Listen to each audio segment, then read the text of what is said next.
Hello बच्चों। अब आप लोग जानेंगे तुलसीदास के परिचय के विषय में कि उनका जन्म और कब और कहाँ हुआ, कहाँ पर माना जाता है, उनकी माता का क्या नाम है, उनका लालन पालन किसने किया तथा उनका विवाह किससे हुआ। इन सभी विवेचनाओं को, इन सभी बातों को हम लोग जानेंगे। तो आइए हम लोग स्टार्ट करते हैं। पुनः मैं आप सभी का अभिषेक स्टडी जोन पर स्वागत करता हूँ, वंदन करता हूँ, अभिनंदन करता हूँ। ठीक है, चलिए देखिए। तो जानते हैं हम लोग इससे पहले तो तुलसीदास जी का जन्म वह स्थान देखिए। यहाँ पर तुलसीदास जी का जन्म वह स्थान के विषय में विद्वानों में मतभेद है। मूल मूल गोसाई चरित्र एवं तुलसी चरित्र में इनका जन्म स्थान राजपुर बताया गया है। कहां पर इनका जन्म, कहां पर बताया गया है? राजपुर में बताया गया है। और कुछ विद्वान इन्हें सोरो नामक स्थान पर इनका जन्म बताए हैं, सोरो नामक स्थान पर। ठीक है, अब आगे देखो। आचार्य शुक्ल के अनुसार इनका जन्म राजपुर में ही माना जाता है। आचार्य शुक्ल के अनुसार इनका जन्म कहां पर माना जाता है? तो राजपुर में ही माना जाता है। अब आगे देखिए, कह रहे हैं कि इनका जन्म संभवत 1554 विक्रमत सन 1932 ईस्वी में बताया जाता है। 1932 ईस्वी में बताया जाता है और विक्रम संभवत कब में? 1554। ठीक है, इतनी बातें क्लियर। अब आगे देखिए, इनके जो पिताजी का नाम है वो है आत्माराम दुबे और इनकी जो माता जी का नाम है वो है हुलसी। इनकी माता का क्या नाम था? हुलसी। और इनका जन्म इनके जन्म के संबंध में एक दोहा है। चलिए इसको बोलते हैं। 1554 विषय कालंदी के तीर, श्रावण शुक्ला सप्तमी तुलसी धरियो शरीर। अर्थात 1554 ईस्वी में विक्रम संभवत में इनका कालंदी के तीर पर राजपुर नामक स्थान पर इनका जन्म हुआ। और कब हुआ? श्रावण शुक्ल पक्ष में, सावन महीने में शुक्ल पक्ष को सप्तमी तिथि यानी 7 तारीख को।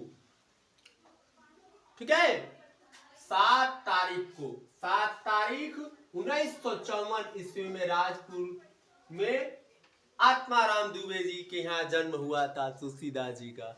परंतु इनका जो लालन पालन किसने किया, आइए अब आगे जानते हैं। कि बचपन का नाम इनका राम बोला था। क्या बोला? राम बोला। इनका नाम, बचपन का नाम क्या है? राम बोला था। ठीक है, अब आगे देखिए। कि जन्मे तो दांत भी थे। अगर किसी बच्चे का साधारण रूप में जन्म होता है तो उसका दांत आने में समय लगता है। ठीक है, लेकिन इनके क्या बताया जा रहा है कि जन्मे तो इनके जन्म से ही क्या था? दांत था। ठीक है, इसको जन्म दत्त बोल सकते हैं, यानी जन्म से ही दांत था। और मुंह से राम निकला था। क्या निकला था? जन्मे तभी इनके मुंह से राम निकला था, राम। और राक्षस समझकर लोग इनके पिता जो थे इन्हें त्याग दिए। इनके पिता समझे कि ये कोई दैत्य है, कोई राक्षस है जिसका जन्म से ही दांत निकला हुआ है। अब आगे देखो। एक दासी ने इन्हें, यहां देखिए, दासी नहीं है, एक दासी ने इन्हें पाला पोसा, यानी एक दासी ने इनको पाला तथा बाबा नरहरि दास ने अपना शिष्य बनाया। किसने शिष्य बनाया? बाबा नरहरि दास ने। और किसने पालन पोषण किया? तो एक दासी ने। अब देखो आगे। इनका विवाह एक रत्नावली नामक स्त्री से हुआ। इनका विवाह जो हुआ एक रत्नावली नामक स्त्री से हुआ था, परंतु उससे भी यह विरक्त हो गए, अलग हो गए। ठीक है, अलग हो गए। अब आगे देखो, काशी में शेष सनातन, देख सकते हैं आप यहाँ पर, काशी में शेष सनातन से वेद वेदांतों की शिक्षा लिए। क्या लिए? वेद वेदांगों का शिक्षा, वेदांगों की शिक्षा लिए और फिर राम के चरित्र का गायन करने लगे। राम जी के चरित्र का गायन करने लगे और उसके बाद श्री रामचरितमानस का रचना किए। उसके बाद क्या किए? देख सकते हैं यहाँ पर कि उसके बाद रामचरितमानस के क्या किए भैया? रचना किए। और इनका जो समय काल है रहा, काशी, अयोध्या, चित्रकूट में इनका बीता जो समय काल रहा। अब इनकी मृत्यु का संबंध में बताएं, इनकी मृत्यु के संबंध में एक दोहा है। जैसे इनके जन्म के संबंध में एक दोहा है, वैसे एक मृत्यु के संबंध में दोहा है। संभवत 1680, संभवत 1680, 80 गंग के तीर, श्रावण शुक्ला तीज शनि, तुलसी तजियो शरीर, तुलसी तजियो शरीर, तजियो यानी त्याग दिए, शरीर का त्याग कर दिए। 1680 ईस्वी में इनका जो नश्वर शरीर है, श्रावण शुक्ल, सावन महीने में शुक्ल पक्ष से तृतीया तिथि को, तीज के दिन, तीज के शनि के समय तुलसी ने अपना शरीर का त्याग कर दिया, अर्थात इनकी मृत्यु हो गई। बात आ रही है समझ में? अब आगे देखिए, अब आगे हम लोग जानेंगे इनकी प्रमुख कृतियों के बारे में, जानेंगे इनकी रचनाओं के बारे में, जानेंगे कि इनकी प्रमुख कृतियां और रचनाएं क्या रही। ठीक है, आइए जानते हैं। देखिए इनकी प्रमुख कृतियों के बारे में जाने। इनकी प्रमुख कृतियां हमने यहाँ पर इस प्रकार से दे दिया है। पहली इनकी कृति आती है पार्वती मंगल, जो सबसे महत्वपूर्ण कृतियां हैं। उसके बाद आती है जानकी मंगल, उसके बाद से वैराग्य संपदी, ठीक है, वैराग संदीपनी, उसके बाद से है भैरवी रामायण, उसके बाद रामाज्ञा प्रश्न, उसके बाद से कावितावली, और उसके बाद से इनकी रचना जो है कृष्ण गीतावली, उसके बाद गीतावली, उसके बाद से रामचरितमानस, दोहावली, विनय पत्रिका और राम लला नछू। इनकी इतनी प्रकार की ये क्या रही? रचनाएं रही। तो मैं आशा करता हूं कि आप लोगों को बहुत ही अच्छे से समझ में आया होगा। मैं आशा करता हूं कि बहुत ही अच्छे से आप लोग को यह जितने भी मैं रचनाओं के विषय में बताया, बहुत ही संक्षिप्त रूप में बताया, कि ताकि आपको जो भी चीज मैंने बताया अच्छे से समझ में आ जाए और पेपर में आए तो पहले आप जो आपको आसान लगे, मैं सभी अध्याय के जो रचनाकार हैं बहुत ही अच्छे से बताते जा रहा हूं कि माइंड में जैसे किसी भी व्यक्ति की रचनाएं आए, अगर पेपर में आया है तो तुरंत उसको आते ही आप 2-3 मिनट में उसको सॉल्व कर देंगे, तो आपका अच्छा नंबर मिल जाएगा, समय का भी बचत होगा। इसलिए हमने बहुत ही संक्षिप्त रूप में हर एक क्लास के जो भी रचनाकार हैं उनके रचनाओं के बारे में बहुत ही अच्छे से वर्णन किया है। ठीक है, अब आइए हम लोग जानते हैं इनके अध्याय के विषय में। इनके अध्याय के विषय में हम लोग पढ़ेंगे और जानेंगे और समझेंगे। ठीक है, इसी तरह से आप लोग जुड़ते रहे अभिषेक स्टडी जोन पर। आप सभी का पुनः मैं स्वागत करता हूं। हेलो बच्चों, हम सभी तुलसीदास की एक चौपाई है, यह हमारा जो चैप्टर है धनुष भंग है, उसके जो लेखक हैं तुलसीदास जी, उनकी यह पंक्ति है, उसके विषय में हम जानेंगे। जो चौपाई है उसके अर्थों के विषय में जानेंगे और समझेंगे। बहुत ही अच्छा लाइन है। ठीक है, तो आइए देखते हैं। कह रहे हैं कि निपन के रियासा निसिनासी, वचन नखल आवली न प्रकाशी। अगर इनको शब्द को भाव में कहेंगे तो कैसे कहेंगे? निपन के रियासा निसिनासी, वचन नखल आवली न प्रकाशी। निपन केरी समझते चलो, रजाओं के आशा रूपी रात, निशा मतलब रात, ठीक भाई, रात, नासी मतलब नष्ट हो जाती, नष्ट होना। तो कह रहे कि राजाओं की आशा रूपी रात नष्ट हो गई। सभी वहां पर उपस्थित राजाओं के आशा रूपी वहां पर उपस्थित राजा जनक की आशा रूपी ये रात क्या हो गई? नष्ट हो गई, कि भैया आप तो ये धनुष को तोड़ने वाला कोई ऐसा वीर ही नहीं है। ठीक है। उसके बाद वचन नखल आवलिन प्रकाशी, वचन नखल न आवलिन प्रकाशी, फिर वहां पर उपस्थित उनके वचन रूपी तारों के समूह का चमकना धीरे धीरे करके क्या हो गया, बंद हो गया।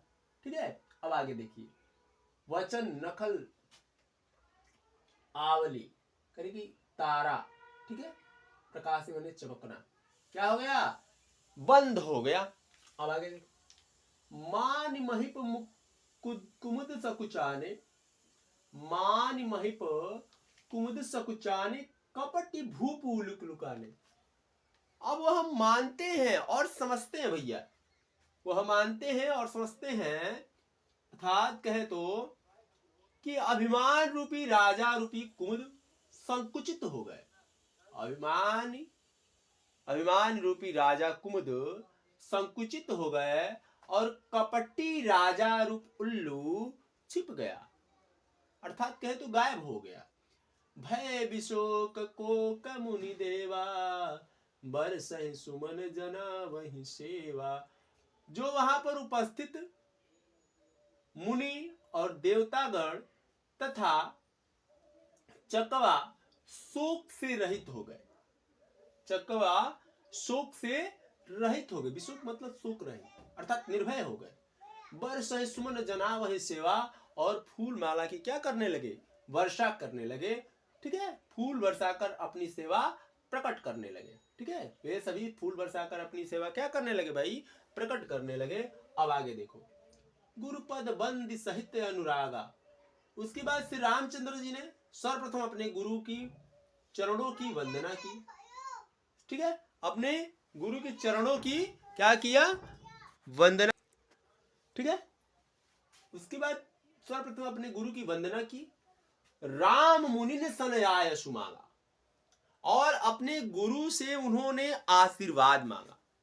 आयस यानी आशीर्वाद, उन्होंने क्या किया, अपने गुरु से आशीर्वाद मांगा, और उसके बाद से धीरे धीरे अब धनुष तोड़ने के लिए आगे बढ़ने लगे। अब वहां जैसे ही वह धनुष तोड़ने के लिए जाते हैं, तो वहां पर जो आसपास के जो नर नारी होते हैं, जो साधुगण, जो दैत्य महाराजा राजा होते हैं, वह चिंतित होते हैं, और कुछ लोग उपहास भी करते हैं, मजाक भी करते हैं। ठीक है, कि यह किस प्रकार से इस धनुष को तोड़ेगा। कोई तो उनका उपहास करते, कह रहे ये तो बालक है, कैसे तोड़ेगा। ठीक है, और कुछ वहां के जो नर नारी थे, जो पुरुष थे, वह यह देख करके, यह दृश्य को देख करके चकित हो जाते हैं, उनके शरीर कांपने लगता है। ठीक है, अब आइए देखते हैं, कह रहा है कि सहज ही चले सकल जग स्वामी, मंत मंजु बर कुंजर गामी। कह रहा है कि प्रेम सहित जैसे ही वह समस्त जगत के स्वामी श्री राम जी मतवाले श्रेष्ठ हाथी के समान, मतवाले श्रेष्ठ हाथी के समान, जैसे ही श्री राम जी मतवाले श्रेष्ठ हाथी के समान धीरे धीरे करके, सकल जग स्वामी धीरे धीरे करके आगे बढ़ते हैं, और स्वाभाविक ही चलते रहते हैं। ठीक है, मंतु बंजु बर कुंजर गामी। तो ठीक है, उसके बाद से श्री रामचंद्र चलते ही चलते रहते हैं, अपने कार्य में आगे बढ़ते हैं। और फिर कह रहा है, इसी में ये भी है, कह रहे कि चलत राम सब पुर नर नारी, पुरक पूरी तरह भय सुखारी। जैसे ही राम हाथी के समान मंद गति से धीरे धीरे चलते हैं, तो वहां के जो भी आसपास के नर और नारी होते हैं, वह यह दृश्य को देख करके अचंभित हो जाते हैं। उनका जो शरीर है वह रोमांच से भर जाता है। उनका जो शरीर है भैया, वह रोमांच से क्या हो गया, भर गया। उसके बाद देखो, फिर कह रहे कि बंदी पितर सुकृत संभारे, जो कछ पुण्य प्रभाव हमारे। अर्थात भगवान सर्वप्रथम अपने पिता की वंदना करते हैं, गुरु की वंदना करते हैं, भगवान की वंदना करते हैं, और अपने पुण्य की वंदना करते हैं कि मैं कभी अगर पुण्य किया होगा तो यह जो धनुष जो है हमारे हाथों ही क्या हो जाए, भंग हो जाए। वो अपने आशीर्वाद के रूप में उन सभी से वंदना करते हैं, पूजा करते हैं। और उसके बाद देखिए करके तब शिव धनु मृणाल की नाई, उसके बाद शिव धनु मृणाल की नाई तो रघुराम गणेश गोसाई, तब उन्होंने क्या किया, तब उन्होंने क्या किया, यदि हमारे, तब उन्होंने क्या किया कि कमल की डंडी की भांति करके तब शिव धनु मृणाल की नाई, मृणाल मतलब होता है कमल, कमल के समान डंडी को श्री राम ने गणेश गोसाई सर्वप्रथम भगवान गणेश की वंदना करके तोड़ दिया। अर्थात इसको कहना होगा तो कैसे कहेंगे कि हे गणेश गोसाई, अपने मन में वंदना करते हैं भगवान श्री राम, और कहे उसके बाद से श्री रामचंद्र जी शिव के धनुष को कमल की डंडी की भांति ही क्या कर देते हैं भैया, तोड़ देते हैं। ठीक है, कमल की डंडी की भांति ही उसे क्या कर देते हैं, तोड़ देते हैं। मैं आशा करता हूं कि आपको यह चीज बहुत ही अच्छे से समझ में आया होगा। ठीक है, तो आइए इसके आगे कुछ शब्दों के कुछ प्रश्न का उत्तर है, अर्थात कहें तो कुछ प्रश्न है, उसे आप लोग बताने का प्रयास करें। ठीक है, आइए जानते हैं।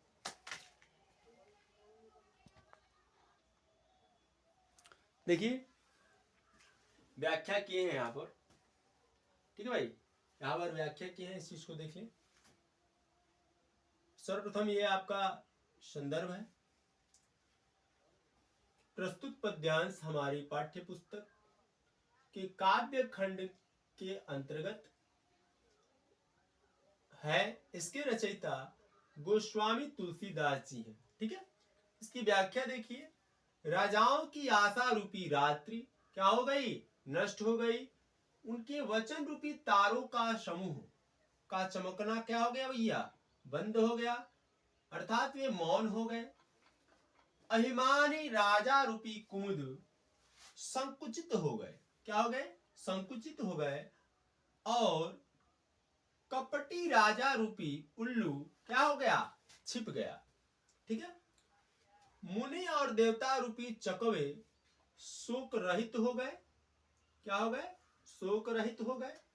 वे फूल बरसा करके अपनी सेवा प्रकट कर रहे हैं और प्रेम सहित, और भैया क्या, प्रेम सहित समस्त जगत के स्वामी श्री राम जी मतवाले श्रेष्ठ हाथी की सी चाल से स्वाभाविक ही चले। श्री रामचंद्र जी चलते ही नगर भर के सब स्त्री पुरुष सखी हो गए, यानी एक साथ जोड़ करके क्या हो गए, संकुचित हो गए, सोचने लगे। और देखिए, और उनके शरीर रोमांच से भर गए। ठीक है, कांपने लगे। और उन्होंने पितर और देवताओं की क्या किया, वंदना करके अपने पुण्यों का स्मरण किया।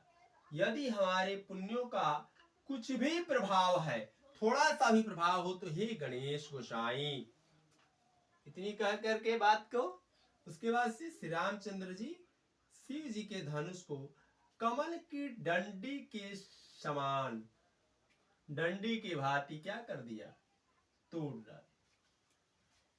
दिए। ठीक है, मैं आशा करता हूं कि इतनी बातें बहुत ही अच्छे से समझ में आई होगी। ठीक है, थोड़ी सी लाइट की दिक्कत है कि थोड़ा लाइट अभी आया नहीं है भाई, तो थोड़ा सा आप क्वालिटी को बढ़ा लेंगे थोड़ा से के लिए। बाकी सब ये बाकी आपको बहुत ही अच्छे से समझ में आया होगा। ठीक है, यह पंक्ति हमें बहुत ही अच्छी लगी, अब महत्वपूर्ण भी है, ऐसे देख लीजिएगा। अब अगले पार्ट में जानेंगे हम लोग क्या है क्या नहीं है। देखिए, थोड़ा 2 पार्ट में करने का मतलब यह है कि थोड़ा सा वीडियो लंबा हो जा रहा है, थोड़ा सा समय का बहुत अभाव है। ठीक है, तो इसी वजह से थोड़ी सी दिक्कत है। अभी 1-2 दिन, ज़्यादा समय नहीं, बस आज के लिए 1 दिन, उस दिन हो गया, आज हो गया, उसके बाद से आपका ऐसे ही चलेगा। आप लोगों को ऐसे ही मेहनत करना है, कल भी जुड़िएगा, क्योंकि कल भी धनुष भंग का कुछ चौपाई रहेगा, उसके अर्थों को समझेंगे हम लोग। ठीक है, तो मिलते हैं अगली क्लास में। तब तक के लिए जय श्री राम, राधे राधे, राधे कृष्णा, जय हिंद, जय भारत। आप लोग अभिषेक स्टडी जोन पर जुड़ना ना भूलें। जय हिंद, जय भारत, जय मां भारती।